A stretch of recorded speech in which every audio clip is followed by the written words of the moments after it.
have to work such long hours is the wages that they are getting are inadequate. You could do the arithmetic as well as I can. 7 1/4 is the federal minimum wage.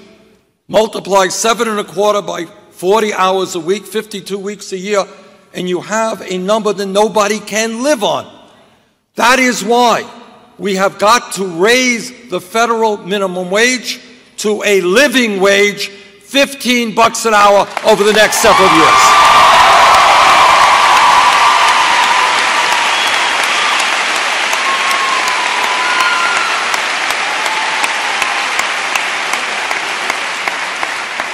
And here is something else that we have got to do, and I hope every man here will stand with the women and fight for pay equity for women workers.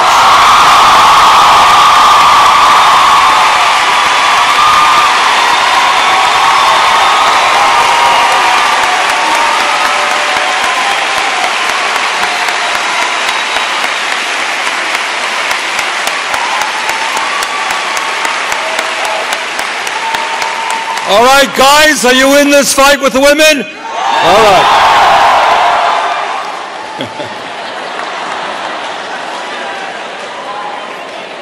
Now, I want to say a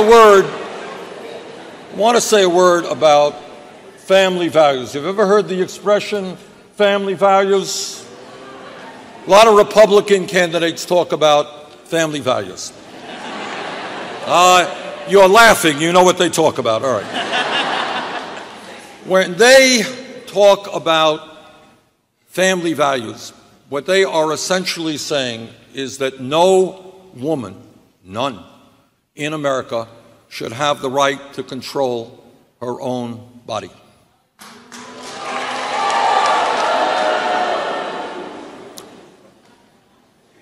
What they are talking about when they talk about quote-unquote family values is that none of our gay brothers and sisters should have the right to get married.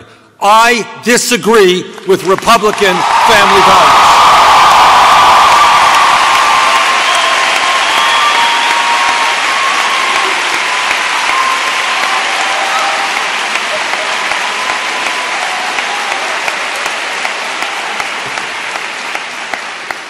Now, my wife Jane and I have been married for 27 years. We have 4 kids.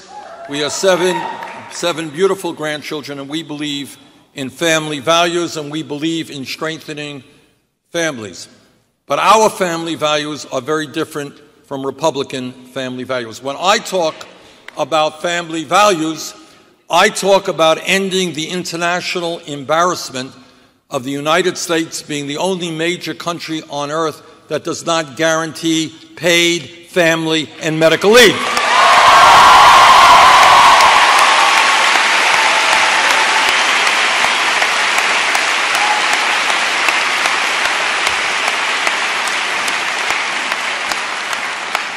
When you force a low-income mom or a working-class mother to be separated from a newborn baby after a week or 2 because she has to go back to work to make income to take care of that family, that is not a family value. That is the opposite of a family value.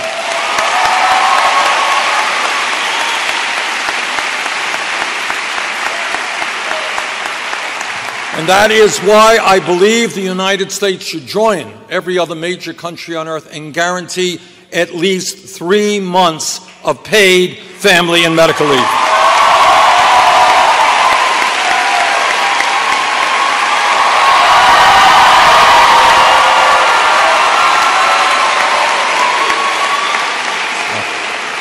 I'm going to get dizzy tonight turning around and around here. Let me touch on another issue, which is uniquely important because it impacts every other issue. And that is that some 5 years ago, the United States Supreme Court, in a 5-4 decision, made a disastrous decision in the Citizens United case.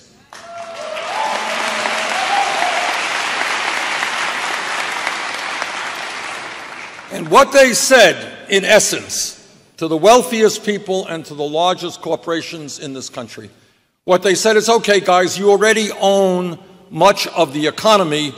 We are now going to give you the opportunity to buy the United States government. You can now spend as much money as you want to back candidates who will represent your interests. And that is exactly what we are seeing right now with the growth of super PACs and independent expenditures. Let me give you one example. You all have one vote, and I hope you'll exercise that vote. The Koch brothers, second wealthiest family, an extreme right-wing family, they also have one vote, but they are going to spend some $900 million in this campaign to try to elect candidates who will cut Social Security, Medicare, federal aid to education, and environmental programs. When you have one family, this is America, this is not some small third world country. When in the United States of America you have one family spending more money than either the Democratic or Republican parties, that is not democracy, that is oligarchy, and we have got to change that.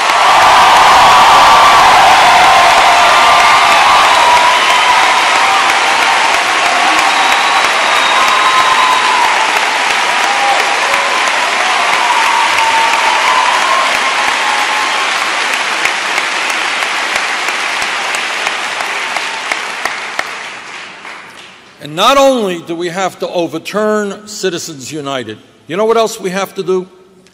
What we have to do is move toward public funding of elections. Now, why is that important? Well, I'll tell you why it's important. I want this country to have the most vibrant democracy in the world. You know what that means? It means if you, young lady,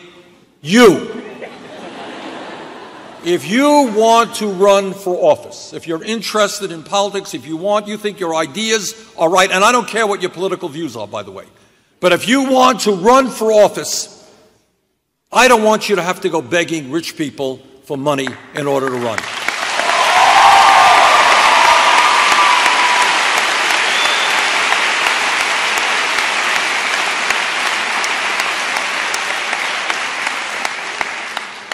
And further, when we talk about creating a vibrant democracy, we have got to end Republican voter suppression in this country.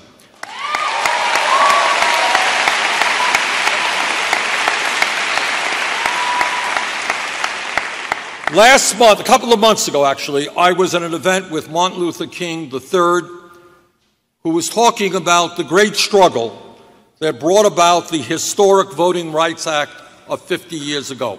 We're celebrating 50 years. And what that historic legislation was about, we take it for granted now, it was historic. What it said is that in America, everybody has the right to vote regardless of the color of their skin.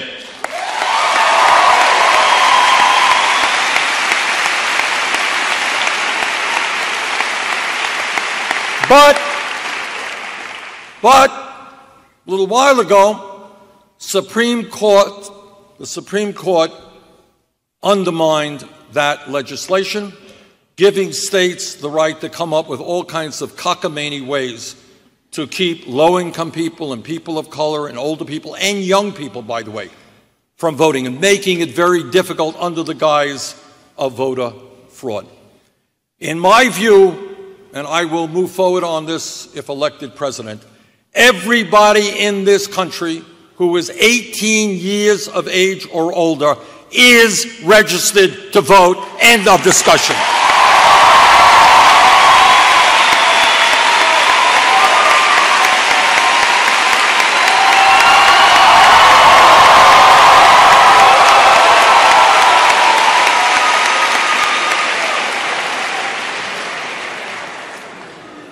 Let me touch on another issue that I am sure is important to you and to millions of people your age and those who are younger.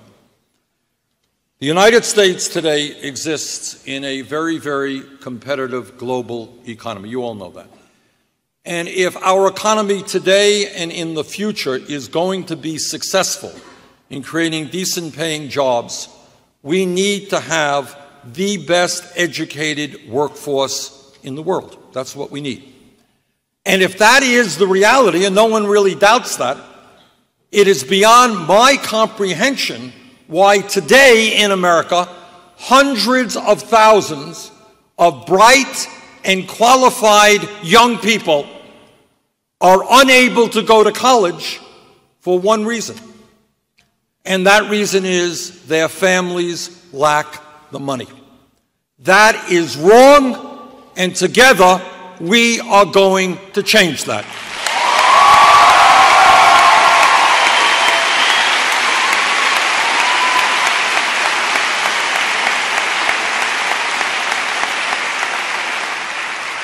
Now, here's a simple truth.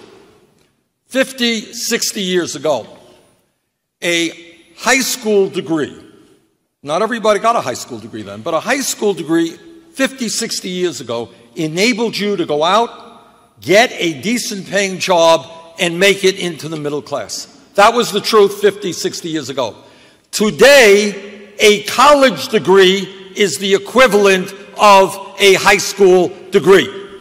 And that is why when we talk about public education, we have got to understand that zero, or the first grade through the 12th grade, is not good enough. We need to make public colleges and universities tuition free.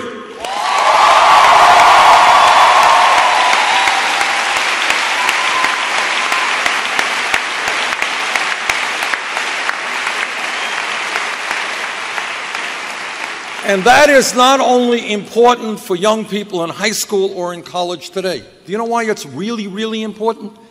Because all over Virginia and in Vermont and all over America, you got kids in the 4th grade and the 6th grade. And maybe they are kids like I was, whose parents never went to college. We didn't have a lot of money. My parents never went to college. And these kids associate with other kids whose parents never went to college. That's the way it is. And for them, the idea of making it to college is about as relevant as the idea of going to the moon. They don't believe it's possible. What I want to see happen in this country is that every kid in the 4th grade and the 6th grade knows that if he or she does their homework, pays attention, does well in school, that regardless of the income of their family, they will be able to get a college education.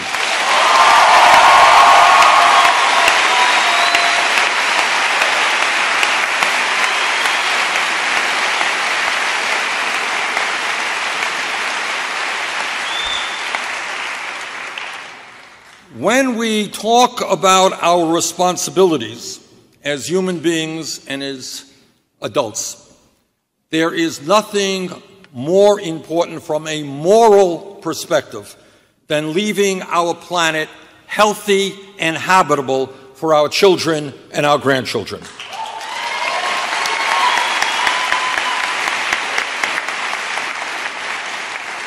I am a member of both the U.S. Senate Environmental Committee and the Energy Committee, and I can tell you absolutely that the debate is over.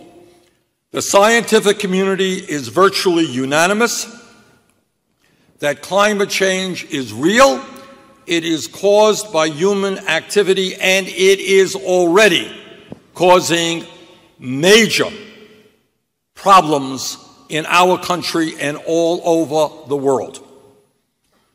The scientists are telling us that if we do not boldly transform our energy system away from fossil fuels and into energy efficiency and sustainable energies, this planet could be 5 to 10 degrees warmer by the end of this century.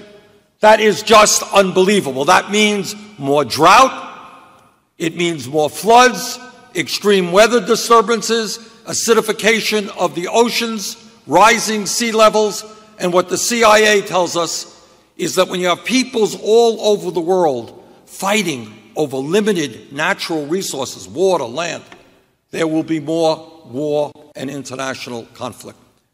In my view, we have the moral responsibility to lead the world in transforming our energy system.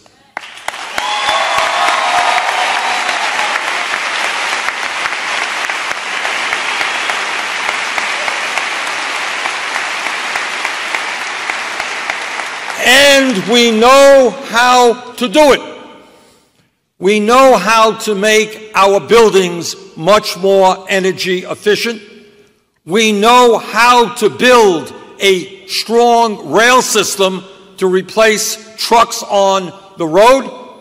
We know how to put solar panels on our roofs. We know how to build wind turbines and use geothermal technology.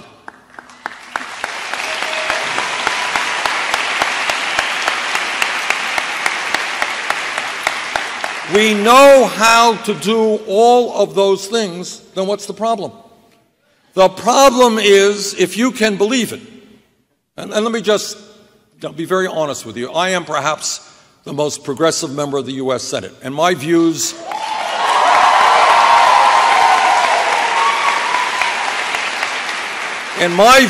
are very, very different from Republicans. That's the way it is. But on this issue, it goes beyond a difference of opinion.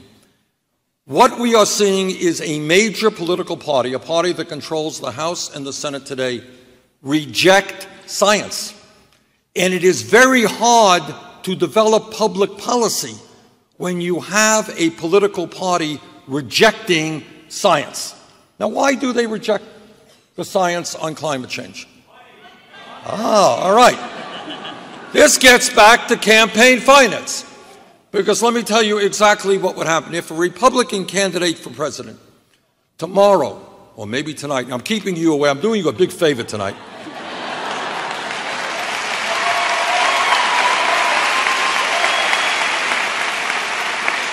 You owe me big. I'm keeping you away from that Republican debate, so.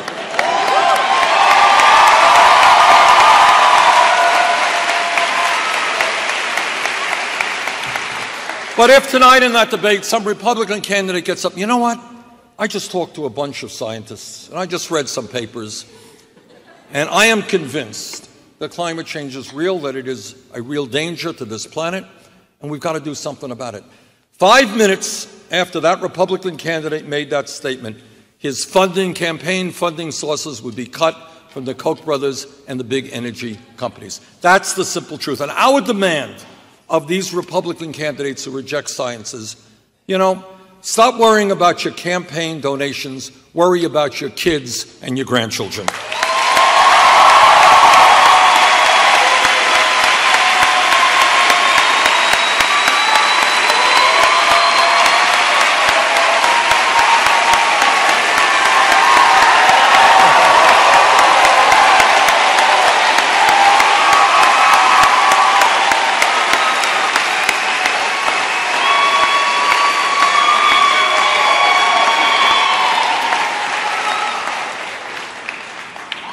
Now, one of the points that I've been making throughout this campaign is that I hope very much the American people will think big, not small. In other words, let's not get caught up in a debate about whether we cut education by 2% or we raise it by 1%. Let's talk about what the potential of the United States of America is. And let me give you one example. The United States of America today is the only major industrialized country on earth that does not guarantee health care to all people as a right.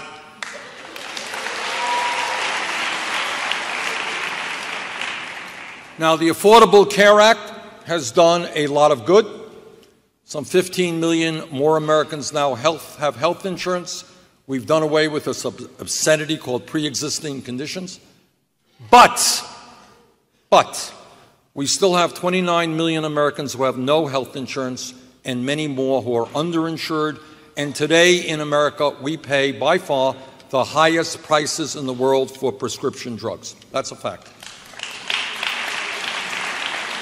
In my view, we need to do what every other major country on earth has done, and that is guarantee health care to all people as a right, not a privilege.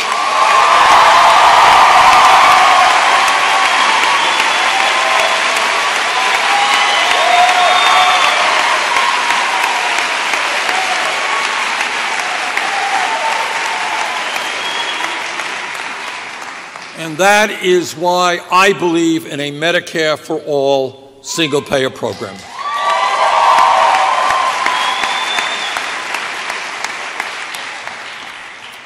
Now, I want to say another word on an issue of great importance, and we kind of see it every day.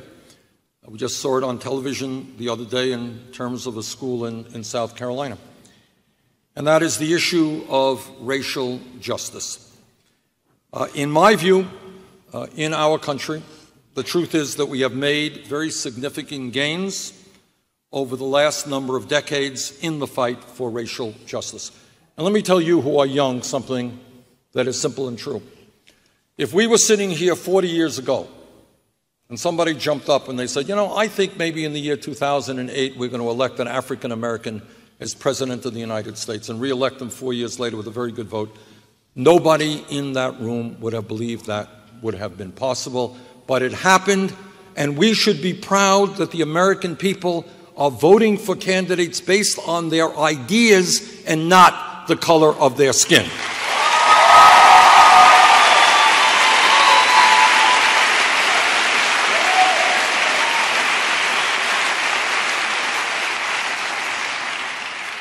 But there's another truth, that yes, we have made great progress and we have a right to be proud, but there is another truth, and that is when we talk about making the United States the kind of country we want to become, we still have a long way to go. Our goal must be to end all forms of institutional racism and make major reforms in our criminal justice system.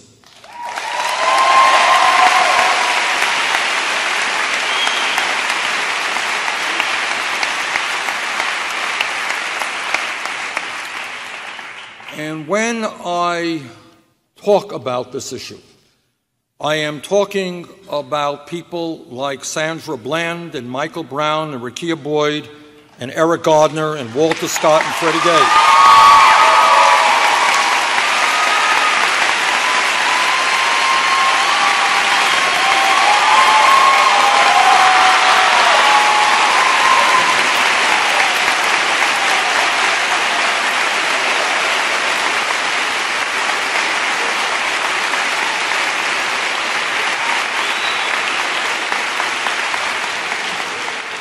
And many others who died at the hands of police officers or while they were in police custody. Let me mention to you that I am the former mayor of the city of Burlington, Burlington, Vermont, and in that capacity I work very, very hard with our police department. And what I will tell you without the slightest hesitation is the vast majority of police officers in this country work hard, they are honest, and they do a damn good job under very difficult circumstances.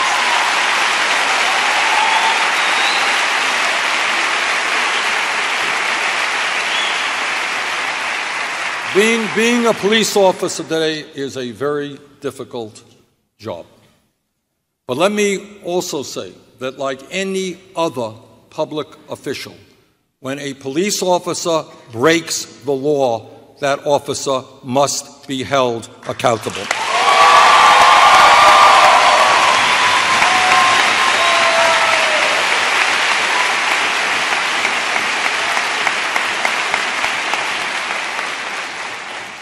Further, we must demilitarize police departments around the country.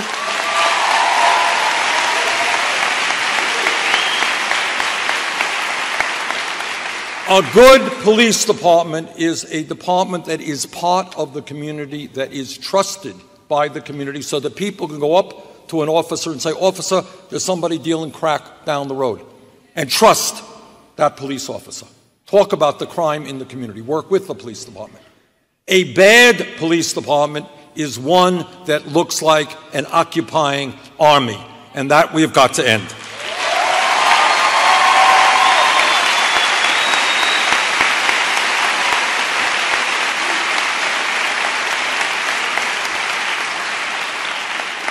There are a lot of other issues, too many to mention tonight, but one area that we have introduced legislation to address is to end the absurdity of private corporations making profits by building and running prisons. That's wrong.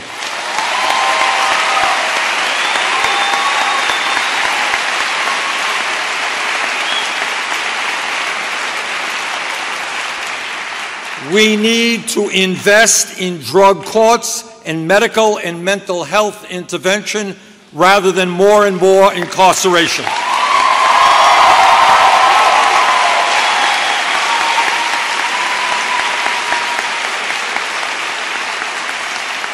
Substance abuse is a very serious disease. It is rampant throughout this country. It must be treated as a disease, not a crime.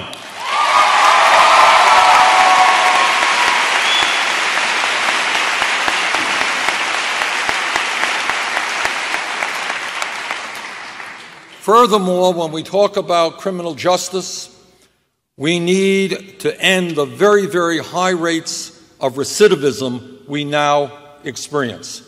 When people leave jail, our job is to make sure they can re-enter civil society in a way that prevents them from getting back into the same environment that got them into jail in the first place.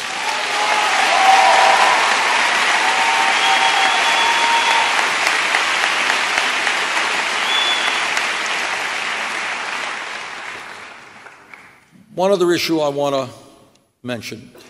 As many of you know, there are 11 million undocumented people in this country. And I hope, regardless of the differences of opinion that people may have on immigration reform, that we will stand up as one people and denounce the racism that we have recently been hearing.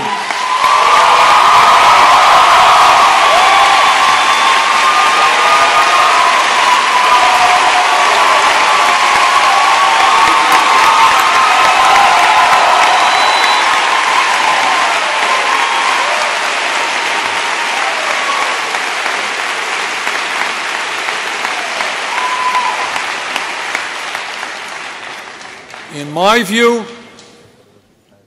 undocumented people must be taken out of the shadows. We need comprehensive immigration reform, and we need a path toward citizenship.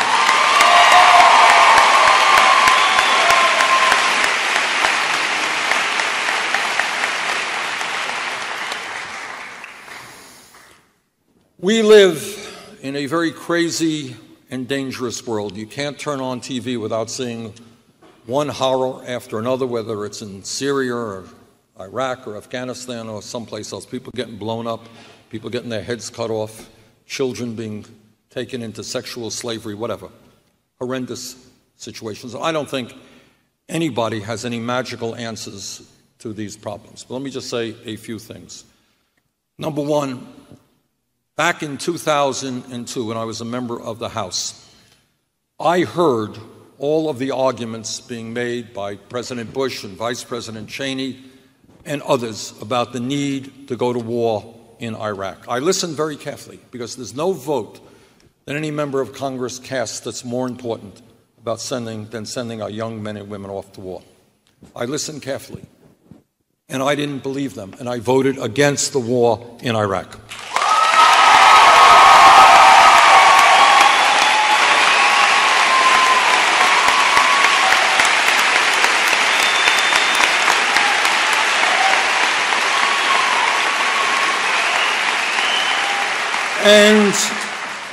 And this gives me no joy to tell you this, but if you go to my website, BernieSanders.com, go to YouTube, hear the speech that I gave on the floor of the House in 2002, where, to a significant degree, I predicted the kind of destabilization that would happen. What's the point? The point is we have the strongest military in the world, and we should be prepared to use that military when necessary. But what we should also understand is that war must be the last resort, not the first resort.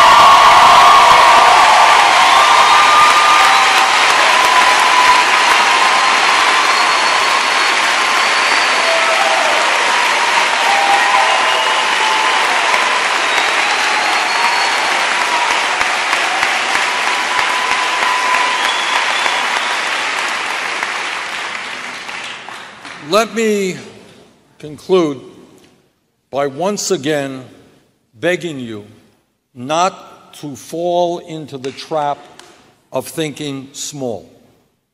I want you to think big. I want you to say and understand you are living in the wealthiest country in the history of the world, and I want you to think, what kind of country can we be? Should we have, as a nation, the highest rate of childhood poverty of any major country on earth? Should we be the only major country that does not guarantee paid family and medical leave? Should we be the only major country that doesn't guarantee health care to all people as a right? Should we be the major country in the world which has more income and wealth inequality than any other country? I agree with you. And what I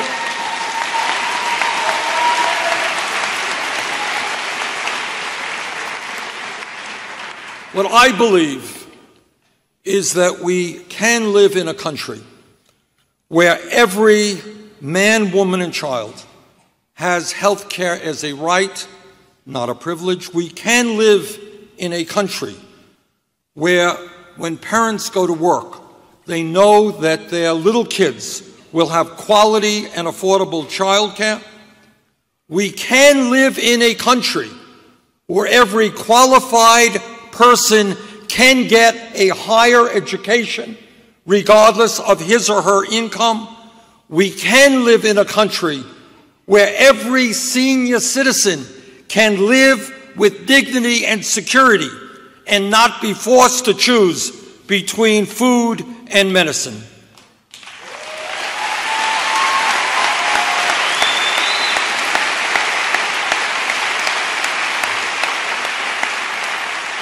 We can live in a country where every person, gay or straight, black or white, Latino, Asian, American, man or woman, young or old, born in this country, immigrated to this country, where all of us can enjoy what is the birthright of America, and that is freedom, justice, and equality.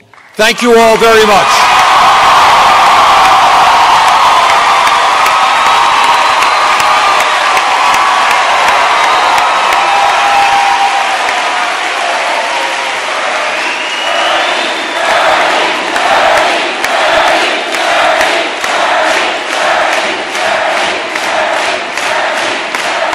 Thank you. Thank you. Okay, what I'd like to do now is take some questions or comments. Shannon, raise your hand. Shannon, you're doing the digital part, right? Yes, sir. All right, so we've got 300 college campuses. People will send in their questions, and we'll take some questions here. Who's got the mic here on the floor? Okay, there you go. Okay, first question. Okay. Hi, Bernie. Thank you so much for being here. My name is Allie Sibner. I'm from Massachusetts, so we're neighbors. Alex, you can hold that mic yourself. Yeah, hold it right close to your mouth. So my question tonight is about human trafficking. This About is what? Human trafficking. This is a very serious issue in our country. Statistically, we're usually no more than a mile from a slave, no matter where we are in the United States. Obviously, this is a really big issue, and I'm wondering what you would do as president to address this issue. We would address it extremely vigorously. Look, everybody know what Alex is talking about? We have in this country, and in fact all over the world, this is an international crisis where young girls and sometimes boys are literally sold into slavery to be sexual tools. And people make money off of that slavery. Clearly what we have got to do is go after those pimps and disgusting people who are enslaving young people. We got to break up those cartels, and we've got to do a lot of work to make sure those people can re-enter society after all that they have suffered. But that is exactly what we will do. Thank you for that good question.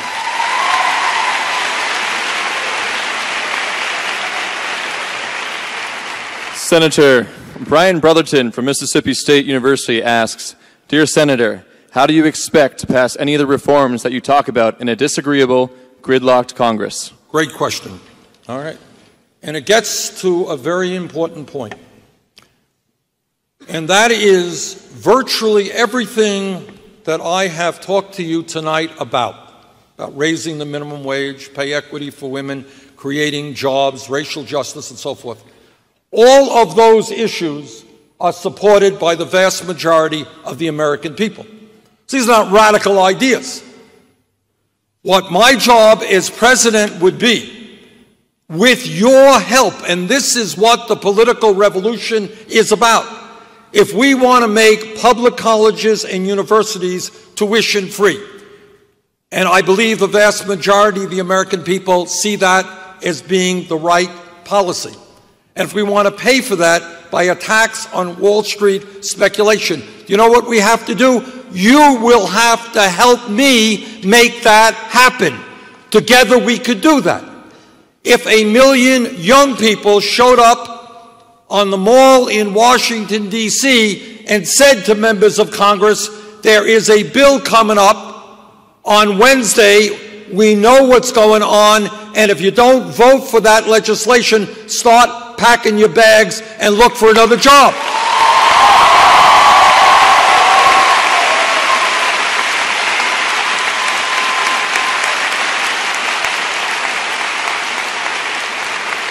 So what, in essence, the political revolution is about is you getting involved in the political process, is understanding what's going on and holding your elected officials accountable and making sure that they work for the middle class and working families, not just for their campaign contributors. That's how we get things done.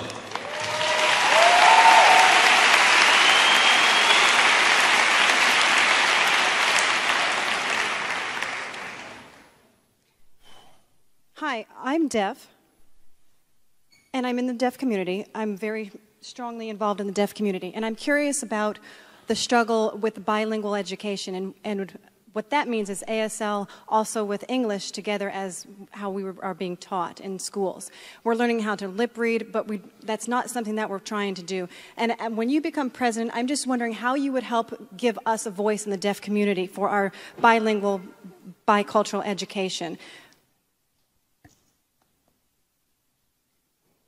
Is there something that you can do to help us, give us a voice? What is your opinion on what I'm talking about with bilingual education and with the deaf community? Is there something that you think you can do to help that? Yes, I surely do. I think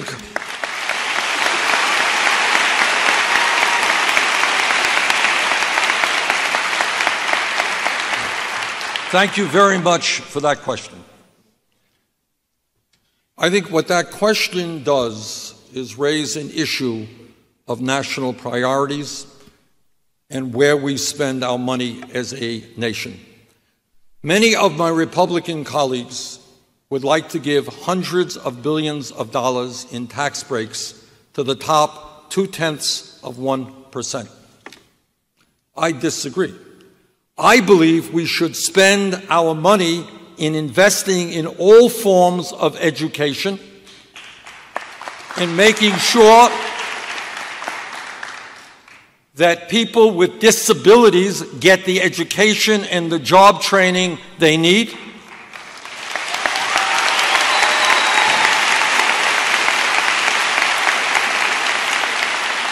In making sure that they are going to schools that have a sufficient number of teachers and instructors. That's a good investment for America. Makes a lot more sense to me than tax breaks for large corporations and the wealthy.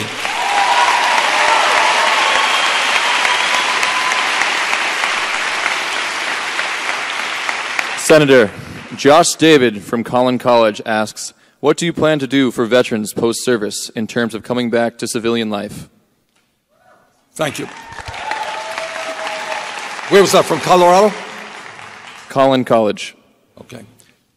I was chairman of the Veterans Committee for 2 years, and in that capacity, I learned a lot. I learned about the cost of war. I learned that 500,000, I want all of you to know that, this is a cost of war. Not only did we lose 6,700 brave men and women in Iraq and Afghanistan, 500,000 came home with post-traumatic stress disorder and traumatic brain injury. And if I have anything to say about it, and as president I certainly would, we will not turn our backs on any of those veterans.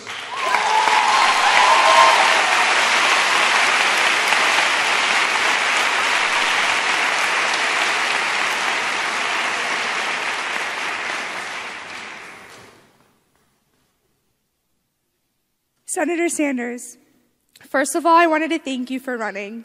You have inspired many young people, like myself, all around this country and in the world. You have given us optimism and aspiration for a better nation. On behalf of all students who believe in your leadership, commitment, and honesty for a better future, I wanted to thank you from the bottom of my heart. My name is Mina Ayazi, and aside from being your biggest fan, I am a lead organizer for Bernie 2016 at George Mason University. Our group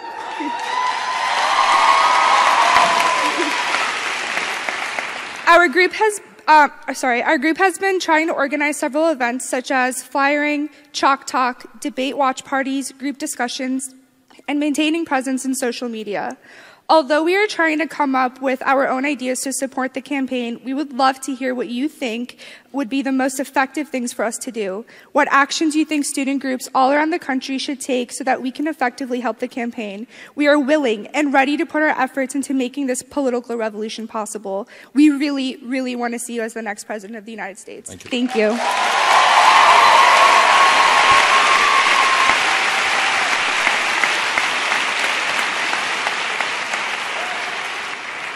And that was not a planted question. But I'll answer it anyhow. Here's what I shouldn't say this, but I will say it. I went to the University of Chicago, which was a very good school. We got some folks from Chicago, okay. Don't tell anybody, and I don't mean that you should do what I did, but I actually ended up learning more off campus than I did on campus. Now, please don't tell your teacher that I said you didn't have to study for the next exam. It's not what I am saying, all right? But what I am saying is that I think it will be a great learning experience for people. And again, it's not only on my campaign, on other campaigns, to get involved in the political process. People, we just had a question from a veteran a moment ago. People throughout the history of this country have fought and died to protect American democracy. You are American democracy, and if you sit back and you don't get involved, you are insulting those people who fought and died for this country.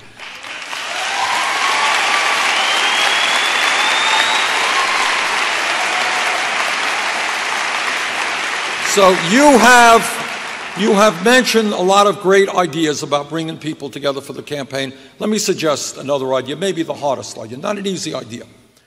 And that is, it is always easy for all of us, for me and for you, to talk to people who basically agree with us. We can always, make fun of other people and all that stuff. Hey, we're smart, they're not smart. And that's true, for conservatives as well. But what I would like you to do is to go outside your zone of comfort. You know what I mean by that? What I mean is talk to people who do not necessarily agree with you. Talk to people who are not thinking politically. Argue with them. Be respectful. And see if you can move people and get them to think about how this country can become. That's what I would like you to do. Okay. Senator Jocelyn Wolf from Morningside College in Sioux City, Iowa writes, how do you plan to make strides in the fight for women's equality? Okay. Very important issue. I am happy to tell the questioner that you're looking at a United States Senator who has a 100% pro-choice voting record.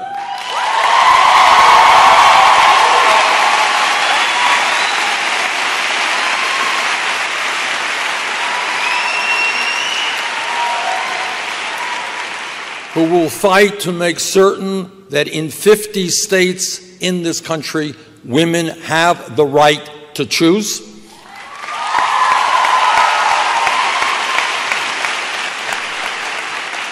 Who will fight for pay equity for women workers and will have a cabinet and an administration reflective of what America is, with many strong women in that cabinet.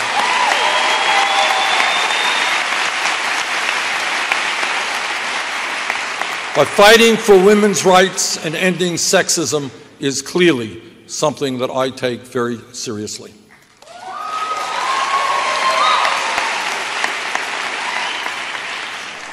Hi, Senator. My name is Nardos, and I came from the University of Virginia to ask you this question. You recently developed a platform on price gouging and the greed of the pharmaceutical companies that are killing people around the world by making medicines really impossible to access. Through the use of generics and the increased funding, we can achieve an AIDS-free generation. Senator Clinton has already committed... I'm sorry, can you please read, Senator? Senator Clinton has already committed to this goal. And in Boston, you told one of my friends you would try as well. We know now that achieving an AIDS-free generation is possible. Yes, we do. If you become president, will you commit to doubling the number of people on life-saving treatment for HIV and AIDS to 30 million people by 2020? Thank you for the question. Excellent question. The answer is yes. But let me tell you something else. So I've been involved in this issue for a while.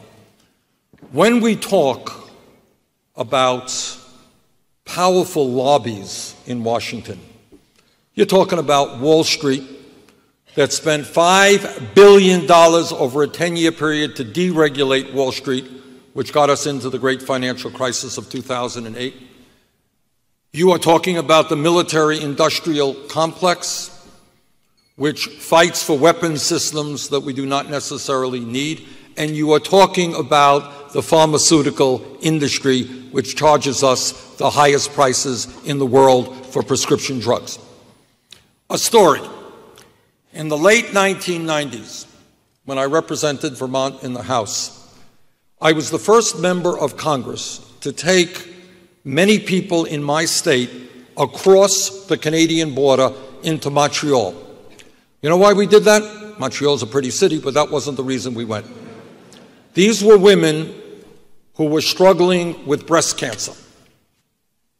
Working class women, didn't have a lot of money, struggling with breast cancer.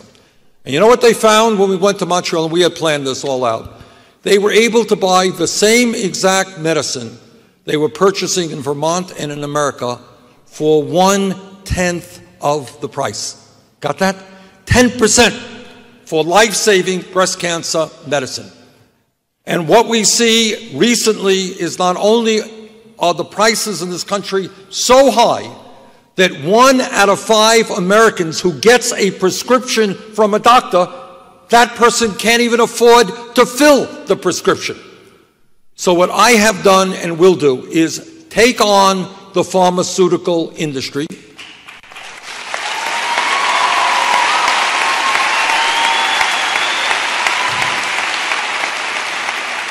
Now, from a moral perspective, consider this.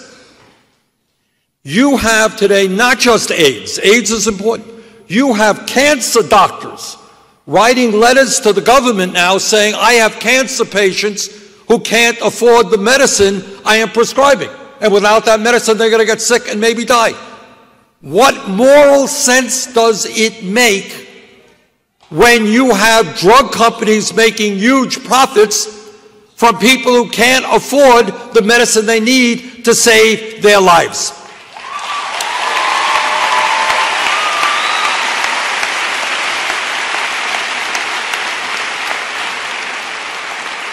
And as you may know, in terms of AIDS, this is an old story.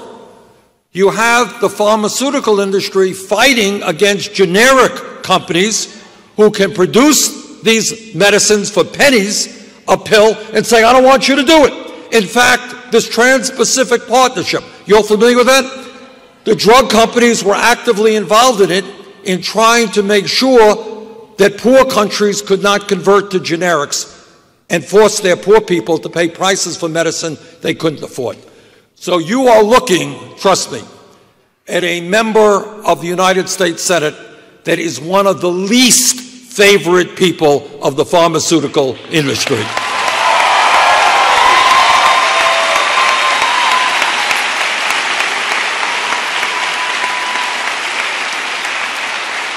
Senator Mike from Western Connecticut State University asks, do you feel there aren't enough jobs for young people? If so, how can we fix that?